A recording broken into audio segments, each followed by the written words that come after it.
നമസ്കാരം. UAE auto ലോൺസിലേക്ക് എല്ലാവർക്കും സ്വാഗതം. ഞാൻ മിഥുൻ. അപ്പോൾ നമ്മളിന്ന് സംസാരിക്കാൻ പോകുന്നത് DBRനെ പറ്റിയിട്ടാണ്. അപ്പോൾ ഈ വീഡിയോ കാണുന്ന ഒട്ടുമിക്ക ആൾക്കാർക്കും DBR എന്താണ് എന്നുള്ള ഏകദേശം രൂപം ഉണ്ടാവും അല്ലേ? പക്ഷെ എന്നാൽ പോലും ഇതിനെപ്പറ്റി അറിയാത്ത കുറച്ച് ആൾക്കാരുണ്ട്. അപ്പോൾ അവർക്കും കൂടി ഉപകാരപ്പെട്ടോട്ടെ എന്ന് വെച്ചിട്ടാണ് ഞാൻ ഈ വീഡിയോ ചെയ്യുന്നത്. DBR എന്ന് പറയുന്നത് ഡെബിറ്റ് ബേർഡൻ റേഷ്യോ ആണ്. എന്ന് വെച്ചാൽ ഒരു ഇൻഡിവിജ്വൽ അല്ലെങ്കിൽ ഒരാളുടെ ഔട്ട് ഗോയിങ് പേയ്മെൻറ്റ്സിൻ്റെ റേഷ്യോനെയാണ് DBR എന്ന് പറയുന്നത്. ആ റേഷ്യോ കൺസിഡർ ചെയ്യുന്നത് അയാളുടെ ഇൻകത്തിനെയും കൂടി ഇൻക്ലൂഡ് ചെയ്തിട്ടായിരിക്കും, വരുമാനത്തിനെ കൂടി ഇൻക്ലൂഡ് ചെയ്തിട്ട്. അതായത് ഒരു എക്സാമ്പിളായിട്ട് പറയുകയാണെങ്കിൽ ഒരു വ്യക്തിക്ക് 5000 രൂപ സാലറി ഉണ്ടെന്ന് വിചാരിക്കുക. അപ്പോൾ ബാങ്ക് DBR കൺസിഡർ ചെയ്യുമ്പോൾ അദ്ദേഹത്തിൻ്റെ സാലറി എത്രയാണോ അതിൻ്റെ 50% മാത്രമേ കൺസിഡർ ചെയ്യത്തുള്ളൂ. അതായത് 5000 രൂപ സാലറി ഉള്ള ഒരാൾക്ക് 50% എന്ന് പറയുമ്പോൾ 2500, ആ 2500 കൺസിഡർ ചെയ്യുള്ളൂ.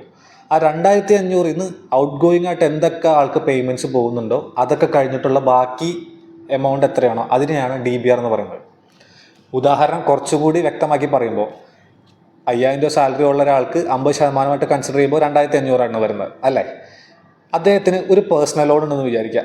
മാസം ആ പേഴ്സണൽ ലോണിലേക്ക് 1000 രൂപയാണ് അടച്ചു പോകുന്നത് വിചാരിക്കുക. അപ്പോൾ ഈ 2500 1000 കുറയ്ക്കും, ബാക്കി കിട്ടുന്നത് 1500 അല്ലേ?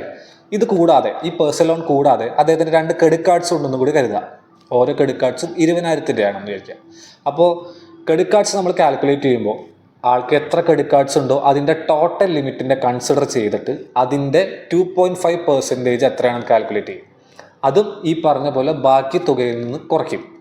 അപ്പോൾ നമ്മുടെ ഈ കേസിൽ കൺസിഡർ ചെയ്യുമ്പോൾ 20,000 2 ക്രെഡിറ്റ് കാർഡ്സ് ഉള്ള ഒരാൾക്ക് ടോട്ടൽ ലിമിറ്റ് എന്ന് പറയുമ്പോൾ 40,000 വരിക അല്ലേ? 40,000 2.5% എന്ന് കാൽക്കുലേറ്റ് ചെയ്യുകയാണെങ്കിൽ 1000 വരിക. അപ്പോൾ നേരത്തെ കിട്ടിയ ഈ 1500 നിന്ന് 1000 കുറയ്ക്കും. അപ്പോൾ ബാക്കി കിട്ടുന്ന തുക എന്ന് പറയുന്നതാണ് 500 അല്ലേ? അപ്പോൾ അദ്ദേഹത്തിന് DBR എന്ന് പറയുന്നത് 500 ആണ്, 500.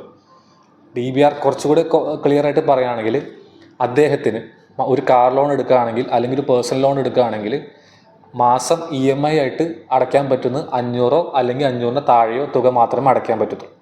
ഇതാണ് DBR എന്ന് പറയുന്നത്. അപ്പോൾ ഈ വീഡിയോ കണ്ടിട്ട് കുറച്ച് പേർക്കെങ്കിലും മനസ്സിലായെന്ന് വിചാരിക്കുന്നു DBR എന്താണെന്നും അതിൻ്റെ ഉള്ള കാൽക്കുലേഷനും.